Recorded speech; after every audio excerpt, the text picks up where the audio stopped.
E a pneumonia viral, que é a mais comum em menores de 5 anos. Ela inicia com uma infecção de viários superiores, presença de tosse, com pior gradual, para de achados pulmonares difusos e bilaterais poder apresentar sibilância. E qual é a etiologia dessa pneumonia de crianças na comunidade no nosso meio? Lembrando aqui que eu estou falando principalmente em acima de 1 mês de idade e em menores de 17 anos, que é o foco dessa aula aqui. Não estou focando muito na pneumonia neonatal, nem na pneumonia dos adultos, que é outra área. Então, eu poderia passar a noite inteira aqui falando o nome de vírus que causam pneumonias. Mas aí tem o VSR, para influenza, adenovírus. E dentre as bacterianas, o que se destaca, tem seu nome por conta disso, é o Streptococcus pneumoniae, né, que é um grande destaque das infecções bacterianas. Mas ao longo dos anos, a gente cada vez mais percebe que existe essa co-infecção entre infecção bacteriana e infecção viral, que a gente vai discutir um pouquinho mais para frente também. Então, para nós, é super importante ainda identificar qual é o agente etiológico para fazer o tratamento antimicrobiano adequado, diminuir a realização dos exames suplementares e diminuir o tempo de internação.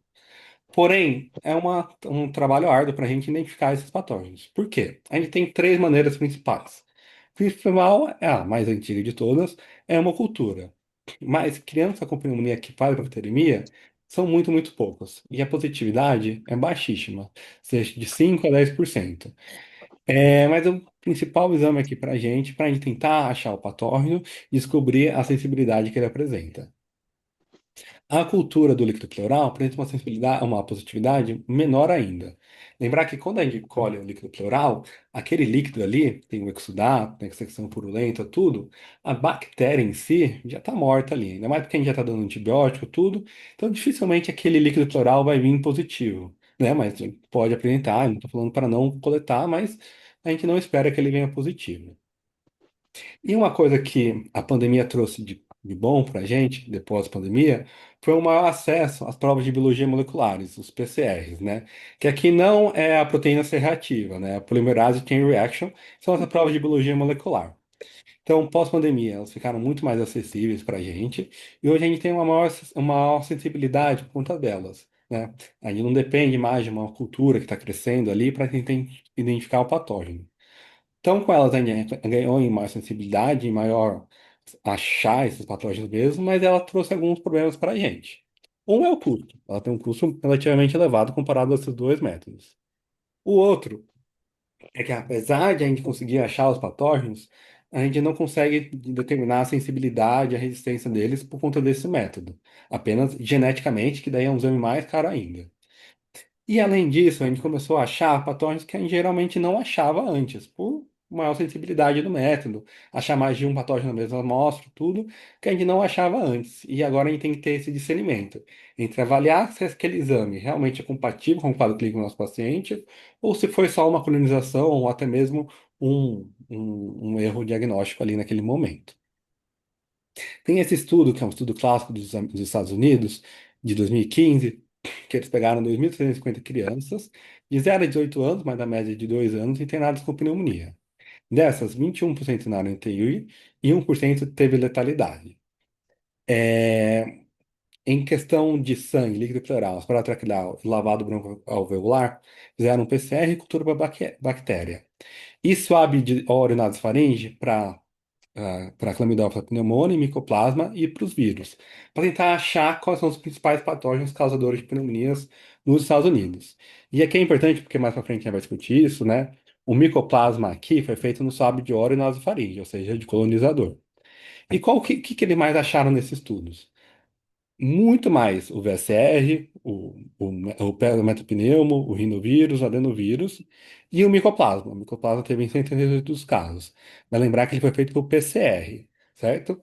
Das infecções bacterianas típicas, o principal disparado foi o pneumococo, com 80 casos aqui. Lembrar que nesse momento, os Estados Unidos já tinha introduzido a vacina pneumococcus 13 valente, então já estava no momento de diminuição no caso do pneumococo. E lembrar que o pneumococo, se você quer achar ele, você faz um PCR de nasofaringe de crianças, mas não foi o caso aqui, que foi em sangue líquido pleural. Os outros patógenos, 80 casos só, foram as outras bactérias, Staphylococcus, piornis, haemophilus, só contaram aqui nesses outros 80 casos. Isso aqui mostra pra gente que o principal patógeno, principalmente nas crianças, são os vírus mesmo. Você vê que o influenza está aqui com bastante probabilidade. Foi pré-pandemia, então a gente não tinha o Covid-19 ainda, mas você tinha o coronavírus sazonal nesse estudo. E um outro fator importante é esse daqui, que mostrou que no azulzinho escuro são os que eles acharam apenas patógenos virais, principalmente nas crianças menores. O azul, um pouquinho mais escuro, você encontrou dois vírus, foi o segundo mais prevalente. E esse azulzinho foi uma infecção de bactérias e vírus com infectados. E esse outro aqui, só a bactéria. Então a gente percebe aqui aquilo que eu falei ali atrás, sobre os principais patógenos serem os vírus, e hoje a gente tem essa correlação entre infecção viral e bacteriana associada. E no Brasil, como que a gente faz para saber qual que é os principais patógenos que estão circulando aqui? Antigamente a gente tinha o Cireva, né, que era um método, um programa da América Latina toda, um programa que saiu, e hoje a gente tem esse do Adolfo Lutz, que é a gente ainda chama de Cireva, né, mas informalmente, que é ainda a coordenadora da controle de doenças que faz essa vigilância das pneumonias, das meningites, né, do ano passado. Aqui tem alguns pontos importantes para a gente falar antes de entrar um pouquinho nesse estudo. Nesse estudo aqui, a gente entra infecções bacterianas invasivas, tá? A gente não está falando das otites, das sinusites que a gente vê na comunidade. O volume de doença invasiva de paciente internado, tá bom? E o que que a gente achou? A gente pesquisa três patógenos nesses estudos. O Haemophilus influenza, a Neisseria mihitis, que é uma outra aula, e o pneumococo. O Haemophilus aqui, a gente vê que são poucos casos de pneumonia, principalmente nas crianças menores de 5 anos. Nesse estudo específico, né, dessas infecções de doença invasiva, tudo, a gente achou só 7 casos, né? Já o pneumococo teve 138 casos na criança menor de 5 anos. 32% dos casos de pneumococo identificados aqui, tá? E aqui, ele também avalia um pouquinho da resistência ao longo dos anos, tá? E aqui eu tenho uma coisa muito importante para a gente falar, que vai entrar um pouquinho mais profundo no assunto, um pouquinho mais técnico, que é uma coisa importante ao longo do tempo. Até 2020, nosso método de resistência, de avaliação de resistência, da padronização, era o CLSI, tá bom? Nele, do pneumococo, na resistência à penicilina de cepas não meninges, ou seja, nas cepas de doença invasiva, que não eram de meningite, porque a meningite não mudou, tá bom? Mas as pneumonias mudaram. O nosso MIC de resistência era 8 até 2020. A partir de 2022, que é o método que a gente usa hoje, a gente usa o BRCAST, tá? Nesse daqui, o MIC de resistência é maior ou igual a 4. Então, a gente diminuiu um pouquinho o MIC de resistência de 8 para 4 de um ano para outro. Nisso, se vocês avaliarem ano após ano, vocês vão ver que a resistência à pneumococo-penicilina de um ano para o outro sobe bastante. Mas era esperado porque a gente diminuiu um pouquinho a sensibilidade, o limiar de resistência dele, ok? Mas a despeito disso, ano após ano, o pneumococo vem aumentando a resistência mesmo assim. E um ano para o outro teve esse grande aumento. Mas a gente sabe, no documento da SBP, eles até, documento novo que a gente vai falar um pouquinho mais para frente, eles expõem isso. A gente sabe que cepas com MIC maior ou igual a 4, que hoje, pelo nosso BR-Cache, são resistentes, a gente consegue tratar com doses aumentadas de penicilina, que a gente observa que o tratamento é adequado, tá bom? As maiores iguais a 8, não. Mas se a gente avaliar essa tabela aqui, que é a tabela de resistência do ano passado do pneumococo, das cepas não meninges, tá bom? Lembrando que as cepas meninges são um tema de uma outra aula que não mudaram. Você vê que realmente é meio assustador. 33% das cepas de doença invasiva em menores de 5 anos são resistentes pelo nosso Cireva. Só que se a gente ver aqui embaixo, ele até bota. Os isolados com MIC igual a 8, nessa faixa etária de 5 a 59 meses, foi apenas um caso só, que seriam aquelas cepas que a gente, pela prática clínica, a gente percebe que a gente não consegue tratar com as doses de penicilina. Então, duas lições aqui. O pneumococo vem aumentando a resistência ano após ano, sim, mas esse aumento de resistência foi com um pouquinho da nota de corte que a gente mudou de um ano após outro, mas temos que ficar de olho. Hoje, em 2024, podemos tratar com amoxicilina ainda, as cepas não meninges com tranquilidade, mas é algo que a gente ficar de olho nos próximos anos, tá? E por que a gente fala tanto de colonização, de transmissão, tudo, e esse slide aqui do Dr. Daniel, especialista na área de doença pneumocócica, é um slide que eu gosto muito que exemplifica um pouquinho como a gente ganha uma pneumonia, né? Como que a criança evolui com a pneumonia. Então, a criança geralmente está colonizada ali pela nasofaringe, pelo pneumococo, que é um colonizador comum. E aí ele pode causar uma otite, uma sinusite, uma pilodite, mas ele ainda não fez uma doença invasiva. Alguma coisa acontece, e aqui estão os motivos, mas principalmente as co-infecções virais, que você tem essa ruptura da mucosa. E aquele pneumococo ali que estava só colonizando, entra na nossa corrente sanguínea e faz as bacteremias e as pneumonias, e é assim que a gente evolui com as pneumonias, que é o que a gente observa na nossa prática clínica, que é a doença invasiva que a gente chama, tá bom? E aí, se essa bactéria passa pela barreira hematocefálica, a gente evolui com as meningites, tá? Então, esse slide aqui é muito importante, principalmente para entender a questão da colonização e como a gente evolui com a fisiopatologia da pneumonia. Aqui, novamente, eu peguei um pouquinho do nosso protocolo do HNIP, falando um pouquinho do tratamento dos critérios de internação. Então, quando que a gente vai internar uma pneumonia? Quando a gente tiver uma falha no tratamento clínico ambulatorial, ou seja, uma piora clínica após 48, 72 horas do tratamento com via oral em casa, se tem uma saturação de O2 menor do que 92%, pacientes com uma desnutrição grave, se eles são letárgicos, com nível de consciência prejudicado, o paciente tem uma recusa alimentar, desidratação ou recusa na medicação via oral, se ao exame físico você nota uma presença de desconforto respiratório moderado a grave, lembrando aqueles valores que a gente colocou, ou desconforto respiratório, como gemência, batimento de asa nasal, retrações, ou o paciente tem apneia. Se o paciente aparenta estar toxêmico, se ele tem alguma doença subjacente que pode levar a uma pneumonia um pouquinho mais grave, doença cardiopulmonar, síndrome genética, síndromes neurológicos, imunodeficiências, doenças metabólicas, lembrar bastante da anemia falciforme, que é uma doença que tem uma questão muito relativa com os germes encapsulados, e o pneumococo é um exemplo clássico deles. Se ele evolui com alguma complicação, como derrame pleural, empiema, pneumonias necrotizantes, abscesso pulmonar, pneumatoceles, irritações, ou se nós temos uma suspeita de formação de patógenos de alta virulência, como Staphylococcus aureus ou Streptococcus do grupo A. E aqui também eu peguei do nosso protocolo os critérios de internação em UTI pediátrica. Então, se ele preenche um critério maior ou dois menores, esse paciente tem critério de internação em UTI pediátrica. E quais são esses critérios? Se ele precisa de um suporte ventilatório, uma ventilação mecânica invasiva, não invasiva, um CAF. Se ele tem uma falha em manter a saturação de 92%, com FI maior do que meio. Se ele tem sinais de insuficiência respiratória iminente, como letargia, aumento do trabalho respiratório, exaustão com ou sem hipercapnia. Se ele tem uma apneia recorrente, respiração irregular. Se ao exame físico nota um comprimento cardiovascular, com progressiva taquicardia ou hipertensão. Se ele tem um ataque pneumático maior que 70, e aqui os critérios menores, né?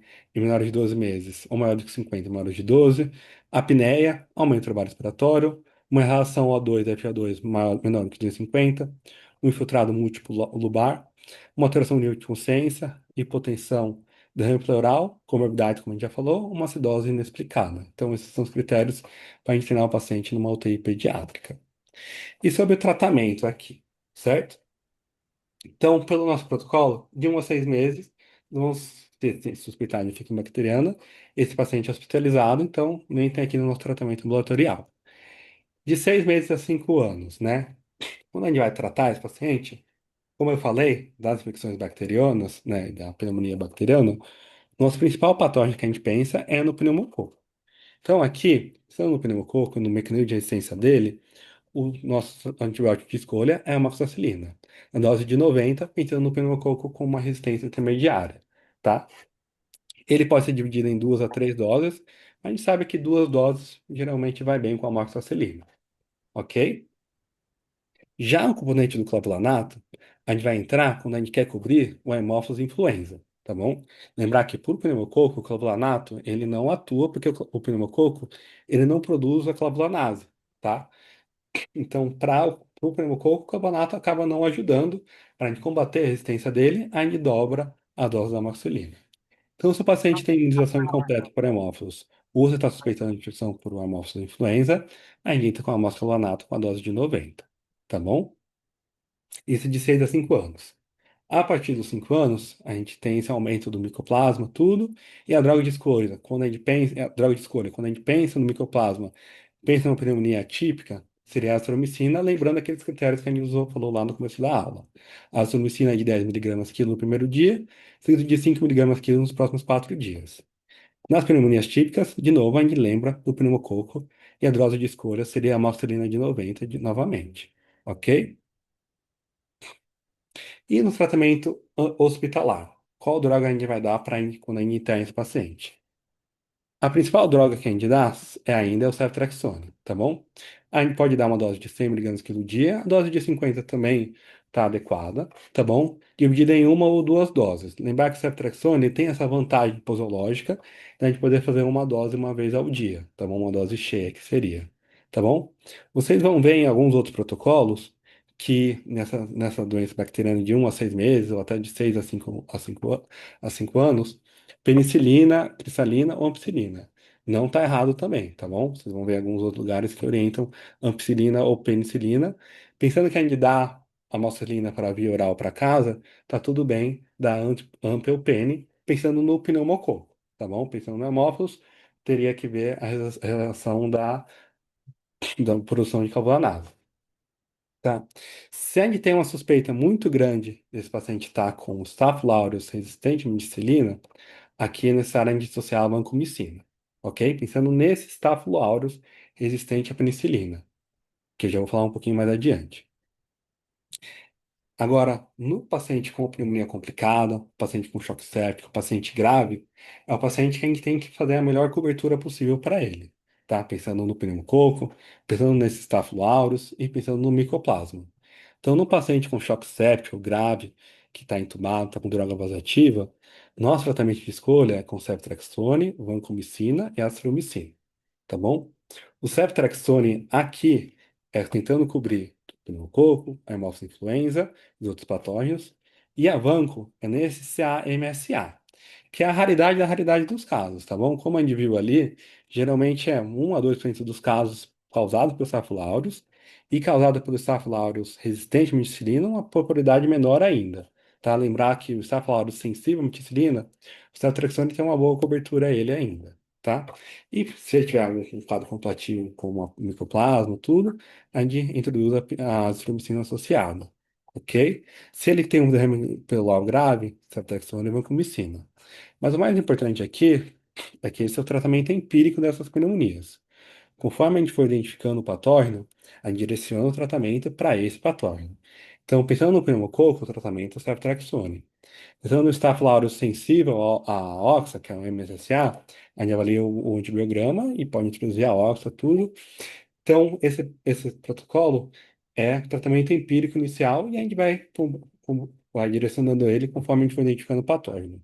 Caso que a gente não ache micoplasma, ache pneumococo, a gente suspende a azitromicina. Então, isso é acerca do tratamento. E para prevenir, né? A gente falou muito de tratamento, tudo, mas lembrar que as pneumonias, principalmente pelo pneumococo, são doenças imunopreveníveis, certo? O outro patógeno muito comum era o Haemophilus influenza do tipo B, que gradativamente tem diminuindo, né? Hoje a gente praticamente não vê, principalmente por conta da vacinação. E hoje o principal patógeno imunoprevenível com vacina das pneumonias é o pneumococo. E aqui eu separei esse slide para a gente separar os vários tipos de vacinas que a gente introduziu nos últimos anos. E o Brasil hoje é um dos poucos países que a gente tem umas 5 vacinas para pneumococo que acaba confundindo nossa cabeça sobre qual a melhor orientação que a gente vai dar para o nosso paciente. Então a gente separa em duas classes. A gente tem a vacina pneumocócica 23 valente, que é uma vacina polissacarídica, uma vacina um pouquinho mais antiga, e a pneumo 10, 13, 15 e 20. A 15 e a 20 são as novas. E aqui, já separando as duas, por que que a gente gosta muito mais das vacinas conjugadas? São as 10, a 13, a 15 e a 20. Por conta principalmente disso daqui. Ela promove uma proteção de mucosa, inibindo aquele patógeno de colonizar a nossa nasofaringe. Que, como a gente viu no slide lá atrás, é o principal momento da fisiopatologia do paciente adquirir uma pneumonia, é ele ser colonizado por aquele pneumococo de nasofaringe. Então, a vacina conjugada, ela consegue prevenir nesse passo. A vacina polissacarídica, não. A polisacarídea, ela também tem uma imunogenicidade muito baixa nas crianças menores de 2 anos, que é o principal grupo etário que a gente quer proteger do Streptococcus pneumoniae, tá? Então, hoje, as vacinas conjugadas são as nossas vacinas principais para prevenir sobre o pneumococo. Então, aqui, esse gráfico é um gráfico muito importante que eu também tirei desse documento novo da SBP, que mostra a evolução dos sorotipos do pneumococo ao longo dos últimos anos. Você vê que em 2010, pré-vacina com pneumocócico 10 valente no PNI, o verdinho aqui, são os principais sorotipos que apareciam que estão na pneumo 10. Em 2010, a gente introduz a pneumo 10 no PNI, e você vê que o verdinho vai diminuindo ano após ano, e praticamente hoje são a minoria dos casos. Nisso, dois sorotipos se destacaram, três, né? Mas principalmente o 19A, que é esse vermelhinho, o 3, que é o laranja, e o 6A e o 6C, que são os azuis. São os principais sorotipos hoje existentes no nosso meio. Em roxo, são sorotipos adicionais que a pneumo 15 acrescenta, e em amarelo, sorotipos adicionais que a pneumo 20 acrescenta. Então, aqui a gente observa que hoje, 2024, os sorotipos que a pneumo 20 acrescenta são muito poucos, a pneumo 10 muito poucos, os principais são esses três, tá? Com isso, a gente fica bem claro que, lógico, as vacinas de mais valência, pneumo 20, são as ideais hoje. Mas as crianças previamente saudáveis, que não têm comunidade, que não têm um fator de risco alto para doença pneumocócica invasiva, o nosso grande foco aqui é proteger ela contra esses três sorotipos. Então, a pneumo 13, a 15 e a 20 são as vacinas ideais. Mas a melhor vacina hoje com maior gama de proteção é a pneumo 20, tá bom? Então, as crianças que já têm uma vacinação completa com pneumo 13 ou pneumo 15, hoje, as crianças saudáveis, não é necessária a revacinação ou complementação com pneumo 20 ou 15, tá bom? Mas se você está iniciando o esquema vacinal, hoje é recomendado a pneumo 20. Em relação à imunização primária, né? Então, quando a gente não começou a vacinação, a gente vai variar conforme a faixa etária, tá bom?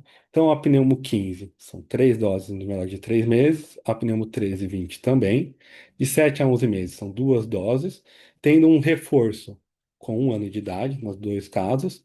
E se a gente começou no primeiro ano de vida, a gente faz 2 doses. E se a gente vai fazer uma dose após os 2 anos, é uma dose única só para a gente completar o esquema.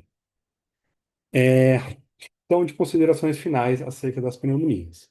Lembrar que o agente etiológico bacteriano mais frequente das pneumonias é o pneumococo em todas as faixas etárias, exceto no período neonatal. Nas pneumonias graves, a gente tem que contemplar esses agentes, como Staphylococcus aureus, Haemophilus influenza e piores. Então, aqui o nosso tratamento de escolha pensando é a Traxone. Na pneumonia muito grave, paciente entubado em um ambiente de UTI com droga vasoativa, a gente amplia a cobertura pulsar MSA. Dependendo da avaliação clínica, a gente introduz a azitromicina pensando no micoplasma, tá bom? Lembrar que os exames para identificação do patógeno são importantes, principalmente para posteriormente a direcionar o tratamento antimicrobiano adequado para aqueles patógenos. Combinado? Sobre as pneumonias, acho que era isso que eu queria falar. Se vocês têm alguma dúvida, querem discutir mais alguma outra coisa, eu ainda estou à disposição aqui para a gente discutir. Alguém tem alguma dúvida, pessoal? Eu tenho algumas considerações, então vou esperar o pessoal perguntar, porque sou sempre eu que pergunto. Eu tenho. Dá Quem pra tá me ouvir? falando? A Eu, Karine. Karine. Eu tava gritando, né? Desculpa. Eu acho que em algum momento eu gritei aí. Desculpa, é que eu tô no GRAAC. Vocês estão me ouvindo? Sim, Sim. estamos. Ah, tá bom. Então, só para assim reforçar, porque é uma coisa que eu não sabia e assim considero relativamente atualizada, mas é uma coisa que eu aprendi esse ano. E só para reforçar, eu não sei se você falou em algum momento que eu não estava escutando, que a gente tinha o costume, inclusive onde eu fiz residência de pediatria e tudo mais, que é relativamente recente, de pensando numa pneumonia complicada com derrame pleural associar a oxacilina para fazer a cobertura de Staphylo aureus. E aí, queria que você comentasse sobre isso, que esse já não é mais o padrão, né? Porque quando a gente associa alguma cobertura para gram positivo, a gente pensa em MERSA, né? Sim. Então, em relação a essa cobertura dos aflauros, né? Então, A gente ainda não tem um dado nacional do Staphylo aureus, né? É justamente um dos meus TCCs, tudo, e tem vários serviços que estão falando acerca disso, mas a gente não tem um dado nacional sobre a prevalência do Staphylo aureus resistente à meticilina no nosso meio, tá? Hoje a gente observa que para você contemplar ter uma maior cobertura do Staphylo aureus, né, a gente tem algumas alterações nos últimos anos por conta da resistência, né? Staphylo ao longo do tempo, ele foi aumentando de resistência e conforme a gente vai usando mais antibiótico, ele vai aumentando a resistência mesmo, que é algo que os Estados Unidos observou muito e a Europa observou muito. A gente está meio que seguindo os passos dele. Então, eles tiveram um momento que eles tiveram uma quantidade de Staphylococcus muito resistente nos Estados Unidos e agora eles estão caindo. E a gente está no momento inverso. A gente está no momento um pouquinho, nos anos um pouquinho posteriores, e a gente está vendo que os Staphylococcus da comunidade ele tem cada vez mais aumentado sua prevalência. Então, algumas drogas que antigamente a gente tinha uma boa cobertura, hoje a gente já não tem, aparentemente já não tem mais. Por que eu falo aparentemente? Porque a gente não tem esses dados nacionais para falar, então a prevalência da resistência aos staphylococcus é X. A gente tem dados, um aqui da Santa Casa, um do Rio Grande do Sul e um do Rio de Janeiro. E esses dados variam bastante, mas alguns dados mostram que tem uma resistência à clindamicina de cerca de 60% e alguns dados mostram uma resistência de 30%. Então, adicionar clinda não ajudaria tanto nessa cobertura que o celetraxone já acrescenta pensando no Staphylo aureus. Adicionar a Oxa também não acrescentaria tanto em relação ao Satraxone. Então, antigamente a gente fazia CEF e Oxa, pensando nessa cobertura, mas hoje a gente já percebe que já não acrescenta tanto para a gente. Então, quando a gente pensa em cobrir o Satraxone, uma pneumonia grave, ou quando o paciente está chocado, ou quando você identifica um staphylococcus resistente, nossa droga de escolha é o CEF e a vancomicina, pensando nesse paciente grave, tá? Paciente em ambiente de UTI, tudo que a gente não quer fazer a maior cobertura possível. No paciente proveniente da comunidade, as pneumonias falciparas já não são essa prevalência tão grande assim, mas nessa prevalência ele já tem um pouquinho mais de resistência à oxacilina. Então, CFA-oxa não acrescenta tanto assim para a gente comparado com a monoterapia com ceftriaxone. Acho que, não sei se eu consegui. Falei muita coisa de uma vez só ou consegui explicar para você, tá? Não, Mas com isso é uma coisa que vem mudando recentemente. Tanto que tem um documento da SBP de 2018 que eles orientam, CF-OXA, e o novo documento do ano passado já não tem essa recomendação, tá bom? Foi algo que realmente teve esse momento de mudança e hoje é algo que a gente já não recomenda tanto. Não arrasou. Eu esqueci de falar. Excelente aula, Luca. Arrasou. Muito Obrigado, obrigada. obrigado. Mas das pneumonias, acho que um ponto importante da Karina é isso, que é a gente se manter atualizado e ano após ano a gente percebe que há essas mudanças, tudo. A orientação de hoje, 2025, a gente faz com base nos dados que a gente está observando, né? A cada ano o Cereva atualiza os nossos dados e a gente vai mudando eles. Um próprio exemplo disso é a das meningites, que recentemente a gente mudou nossa terapia empírica de ceftriaxone para ceftriaxone, pensando nos dados do Cereva que mostraram que a resistência a vanco tem aumentado cada vez mais. Então, e uma outra coisa que é aproveitar o gancho, né? Esses três sorotipos que eu falei lá da vacina, além de estarem com uma prevalência muito grande, principalmente o 19A, ele é um sorotipo associado ao aumento da resistência bacteriana do pneumococo. Então, essa mudança da pneumo 10 para pneumo 13 ou 15 valente, para cobrir esses sorotipos, é primordial para a gente, até para combater essa resistência que realmente vem aumentando ano após ano. É algo que a gente observa nos outros países que, conforme eles foram atribuindo a pneumo 13, essa resistência ficou ficando um pouquinho mais estável, que é uma das nossas metas nesse momento também, tá? A gente já sabe o próximo tema que o Luca vai dar pra gente, meningoencefalites. Vai ser o próximo tema da vida dele. É um tema que eu gosto também, então aceito o convite também. Se vocês me aguentarem no próximo, uma outra vez. Eu acho que um dos comentários que eu tenho, né, é muito difícil o diagnóstico de pneumonia, porque a maioria, né, das pneumonias é viral. E a maioria dos nossos pacientes internam por quadros virais, né? E assim, a ausculta de taquipneia, taquidispneia, tudo, né? Os estertores finos, Hipoxemia pode ser uma bronquiolite também, se a gente pensar num bebê de 2 anos, que também pode ser uma pneumonia. Então, é difícil pra gente também.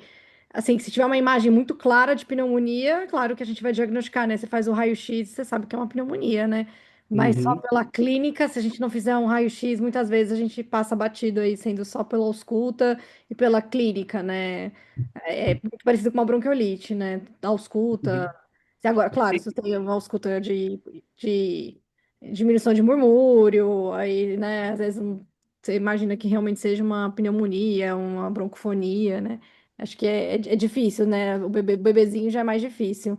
Um E bebezinho com certeza é mais difícil. é E mais difícil. aí, Nossa grande é fácil, ela não chora, né? Então, esse é mais tranquilo. duas coisas que eu queria comentar agora que você me lembrou aqui, uma coisa que eu esqueci de comentar é na questão de sempre ter não estou falando que toda dor abdominal na criança é um pouquinho mais adolescente, tudo, ou um pouquinho maior, é pneumonia, mas sempre está no diagnóstico diferencial, dor abdominal com pneumonia, somente Hum, com pneumonia no lobo inferior, dos lobos inferiores, que acaba irradiando um pouquinho para a dor abdominal, e às vezes vai ser o único sintoma que você vai achar ali no pronto-socorro que vai pensar, será que isso é uma pneumonia mesmo? Que aí você vai tentar um pouquinho mais na ausculta e ter um pouquinho mais de cuidado com isso. E principalmente uma outra coisa que você disse, Priscila, da criança um pouquinho mais toxemiada, com sintomas mais sistêmicos, não, isso sim é. que é outro sinal que pode estar pensando que, não é que a pneumonia, como é uma doença bacteriana, tudo, ela acaba envolvendo um pouquinho mais a criança, você vê que a criança está um pouquinho mais prostrada, tudo, do que a bronquiolite. Geralmente a criança está com desconforto, está taquipneica, mas hemodinamicamente ela está estável ali, tirando a parte do desconforto mesmo. Sim, sim. Outra coisa também está sendo muito legal, né? Para quem não tem acompanhado, a gente tem conseguido coletar alguns PCs para o Lutz, né? E, Uhum. e a gente tem tido os PCs positivos para as pneumonias, né? Então, Uhum, é. porque as culturas de derrame pleural sempre estão vindo negativas, eu não me lembro de nenhuma positiva. Não, eu não tenho datado, mas pelo que eu me lembro, as nossas vieram negativas. E os PCs para o Lutz estão vindo todos positivos, né? E a gente teve aquele menino que só melhorou quando a gente tratou com azitromicina, né? Que foi Uhum, um micoplasma, né? Então, exato. foi bem, bem legal, porque ele a gente tinha tratado com Cef-Vanco, quando saiu o PCR dele era um micoplasma, né? E aí Uhum, ele saiu tratando aí com azitromicina. Então, é bem legal a gente coletar os PCRs, né? Porque cultura, infelizmente, hemocultura quase não positiva, né? Só quando é um quadro muito grave de sepsis, às vezes a gente consegue um positivo aí, mas muitas vezes a gente acaba não conseguindo positivar, né? E a gente saber qual que é o bicho, a gente tem que tratar empírico. E aí, com os PCRs, a gente tem conseguido. Seria legal se a gente conseguisse o painel viral, né?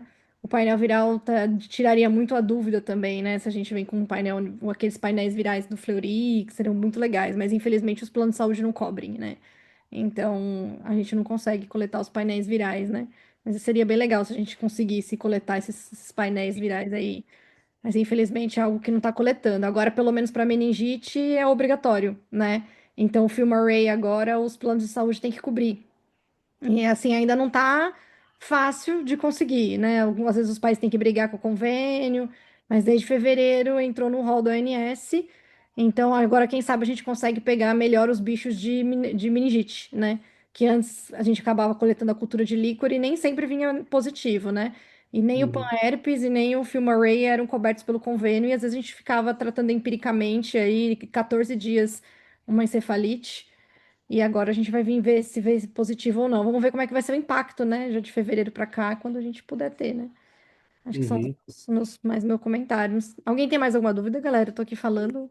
Só introduzindo, entrando um pouquinho mais nesse assunto também, o PCR tem ajudado bastante isso, até principalmente desse do meningite, né? Acaba ajudando um pouquinho para direcionar um antibiótico também. E esse caso do menino, por exemplo, se a gente não tivesse feito PCR, a gente não teria descoberto o micoplasma. Lembrar que o micoplasma é uma bactéria que não tem parede celular, então ele não cresce em uma cultura mesmo. Uhum, Raríssimas das vezes, tudo. E é uma bactéria que a gente está identificando ela muito mais recentemente do que identificava antes. E aí a gente fica na dúvida, né? Será que a gente sempre encontrou, ela sempre circulou por aí, a gente nunca tinha achado ela, né? Porque a gente não fazia tanto PCR. Ou será que pós-pandemia ele está circulando muito mais do que circulava antes? Isso a gente tem essa dúvida atualmente, uma discussão global, não só no Brasil, nos Estados Unidos, na Europa e na Ásia, tem muita essa discussão.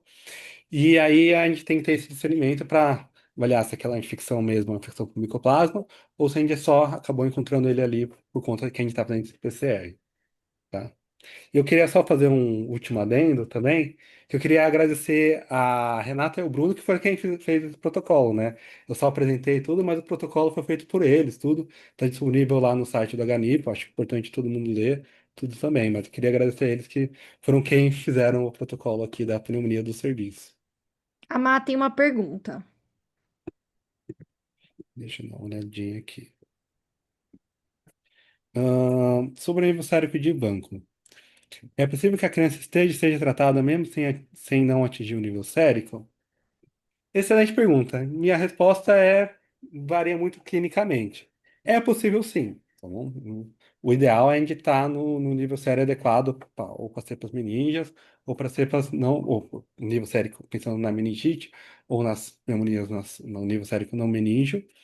Mas pela característica da vanco, né, e pela característica do nível sérico, é possível que a gente esteja tratando sim, mas o ideal é a gente atingir esse nível sérico adequado da vancomicina. Mas é possível sim. Mas pensando que para o pneumococo em si, a vanco não tem, lógico, acaba atuando tudo, mas pela função do glipetídeo e comparando com o ceftriaxone age muito melhor do que a vanco, pensando nas pneumonias, né? A vanco tem essa questão do nível sérico, que você demora para atingir o nível sérico adequado para o tratamento, quando o ceftriaxone é antibiótico que faz ação muito, muito rápido, tudo, atinge um nível adequado ali em questões de minutos até, por isso que a gente usa no choque séptico, né? Então, pode até tratar, mas ainda acaba não sabendo porque a gente tem o ceftriaxone tratando. Temos mais uma. Qual o valor da procalcitonina na pneumonia na criança? Aqui, a gente entra numa questão um pouquinho mais delicada, porque, lógico, ainda não tem um valor específico da procalcitonina que fala isso é uma pneumonia ou não. Quanto maior a prova de atividade inflamatória, a procalcitonina tem essa vantagem de ser muito mais rápida do que o PCR, do que o VHS, né? O PCR vai ser um pouquinho depois, mas não tanto. O VHS, um pouquinho depois vai se elevar. Mas aí não tem um valor de corte. A gente sabe que quanto maior as provas de atividade inflamatórias, maior a inflamação e a pneumonia por si só é uma doença sistêmica que causa bastante inflamação, né? Então, onde não tem um valor de corte exato, tudo, mas provas inflamatórias um pouquinho mais elevadas, é importante a gente ter esses valores para avaliar certinho. Provas inflamatórias maiores tendem a pensar mais em doença bacteriana também, tá?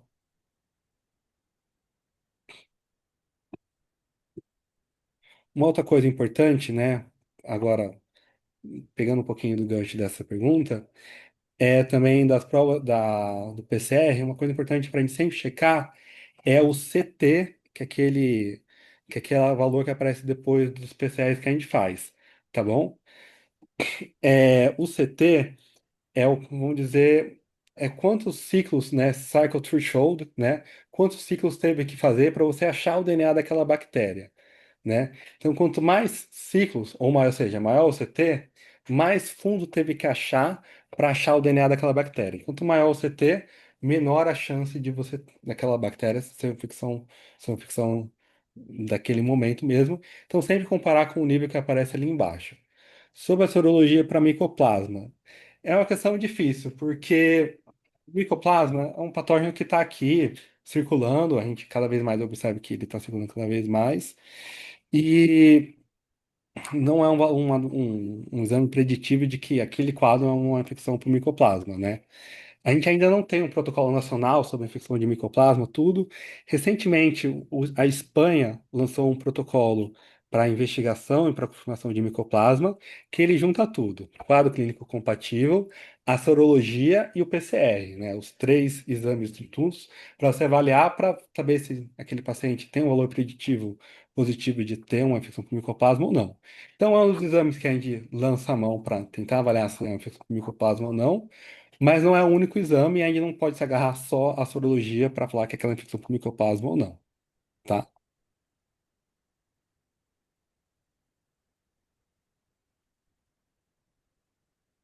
E aí, mais alguém? Agora ou nunca?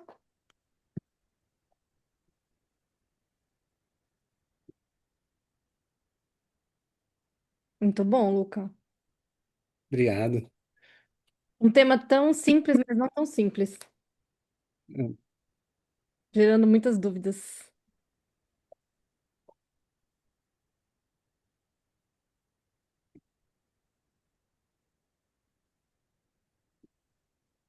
O Daniel tá na santa ainda, né? Daniel tá na Santa. Masterchef dos pneumococos. Aham.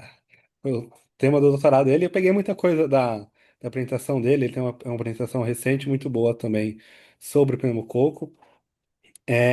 Acho que para reforçar essas orientações, ainda mais que a gente está aqui, né, como pediatra, tudo, reforçar sobre as novas vacinas. Acho que é Uhum. importante isso, sobre essas novas disponibilidades e para a gente garantir uma proteção adequada para os nossos pacientes para prevenir que eles evoluam com as pneumonias.